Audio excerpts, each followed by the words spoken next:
పశ్చిమ గోదావరి జిల్లా Narasapuram town police station పై ACB అధికారులు దాడి చేశారు. ఎస్ఐ ప్రసాద్, రైటర్ నాగేశ్వరరావులను వలపన్ని పట్టుకున్నారు. 498 కేసులో కొంతమంది పేర్లను తొలగించేందుకు 25,000 రూపాయలు డిమాండ్ చేశారు. దీంతో బాధితుడు సాగర్ ఏలూరు వెళ్లి ఏసీబీకి ఫిర్యాదు చేశారు. లంచం ఇస్తుండగా జీప్ డ్రైవర్ ప్రసాద్ని ఇవ్వమని ఎస్ఐ చెప్పడంతో బాధితుడు ఆ సొమ్మును డ్రైవర్కిచ్చాడు. వెంటనే ఏసీబీ అధికారులు రంగంలోకి దిగడంతో ఎస్ఐ, రైటర్, డ్రైవర్ ముగ్గురు పరారయ్యారు. ఇటు ఏసీబీ అధికారులు కూడా వారిని వెంబడించి పట్టుకున్నారు. డ్రైవర్గా పనిచేస్తున్న హోంగార్డు ప్రసాద్ చిక్కలేదు. లంచం ఇచ్చి సొమ్ము 25,000 రూపాయలను స్వాధీనం చేసుకున్నారు. ఎస్ఐ, రైటర్లను అదుపులోకి తీసుకున్నట్లు ఏసీబీ డీఎస్పీ శ్రీహరిరాజు తెలియజేశారు. డిఎస్పీ ప్రెజెంట్ ఏలూరు ఇన్ఛార్జ్ ఉన్నాను. ఈ నరసాపురం టౌన్ పోలీస్ స్టేషన్ సంబంధించి ఒక కేసు రిపోర్ట్ అయిందండి. అంటే నరసాపురం టౌన్ పోలీస్ స్టేషన్లో 6/2004 అని ఇది 498 కేసు అండి.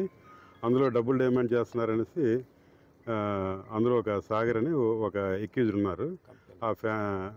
ఆ కేసులో ఎక్యూజ్డ్ మా కేసులో ఫిర్యాదు అనమాట. ఆ కేసులో ముద్దాయిల విషయంలో కొంతమంది తీసేస్తామని, ఛార్జ్ షీట్ ఏమో వాళ్ళకి అనుకూలంగా పెడతామని చెప్పేసి గత 3 నెలలుగా అంటున్నారన్నమాట. ఈయన కూడా వాళ్ళ father police department head constable పనిచేస్తున్నారు. అంచేత లంచం ఇవ్వడం దానికి నచ్చక రిపోర్ట్ ఇవ్వడం. ఆ రిపోర్ట్ ఇచ్చిన తర్వాత మేము బేసిక్ ఎంక్వైరీలు చేసుకుని ఈరోజేమో ట్రాప్ చేసామండి. ట్రాప్ చేస్తే ఈరోజు ఏంటంటే వారు ఏంటంటే డైరెక్ట్గా తీసుకోకుండా వాళ్ళ డ్రైవర్ని తీసుకోమన్నారు. ఆ డ్రైవర్ డబ్బులు తీసుకుని వెహికల్లో పెట్టడం, వెహికల్ పెట్టిన తర్వాత మేము పట్టుకోవడానికి వెళ్ళినప్పుడు ఆ డబ్బులు వదిలేసి అక్కడ వెళ్ళిపోవడం జరిగింది. మేము ఎస్ఐ గారిని, తర్వాత మన హెడ్ కానిస్టేబుల్ రైటర్ గారు కూడా ఇందులో పాత్ర ఉందండి.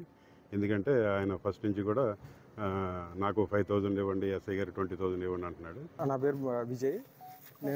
మాది విజయవాడ. నాకు 2022 అక్టోబర్లో మ్యారేజ్ అయింది. మా వైఫ్కి నాకు బాబు పుట్టాడు. బాబుకు పాలు ఇవ్వమని చెప్పేసుకున్నానంటే మా వైఫ్ పేరు Dayam Preethi Suchitha, doctor of Dayam Vijay Varaprasad and Mary. బాబుకు పాలు ఇవ్వడానికి నిరాకరించి అప్పటి నుంచి నాతో గొడవపడి నన్ను చంపటానికి వచ్చారు. నా మీద కత్తిపెట్టి తీసుకుని పూలకుండి ఇసిరేసి నన్ను చంపటానికి వచ్చారు. నేను పోలీస్ స్టేషన్కి వచ్చి కేసు పెడదామని చెప్పేసుకుని స్టేషన్కి వచ్చాను. కానీ వాళ్ళు నా కేసు తీసుకోకుండా వాళ్ళ తరపున కేసు తీసుకుని నా మీద 498 కేసు కింద ఎఫ్ఐఆర్ రిజిస్ట్రేషన్ చేశారు. చేసిన తర్వాత నుంచి నన్ను లంచం అడగటం స్టార్ట్ చేసి అప్పటి నుంచి ఒక ఫోటో తీసుకోండి.